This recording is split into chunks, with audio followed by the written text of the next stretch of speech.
Alright, y'all, what we have here is a Linc-Cut 3015 flat sheet fiber laser. Uh, I'm set up here cutting out a piece of 11 gauge mild steel from a 4x10 sheet. It's going to be a custom gate for someone.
Finished size of this gate when it's all said and done will be 41 tall by 46 wide.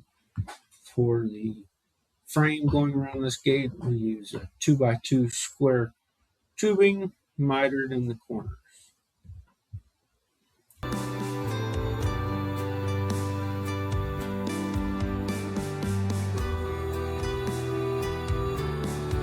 There's some cleanup and grinding left to do, but the gate after finish welding it up.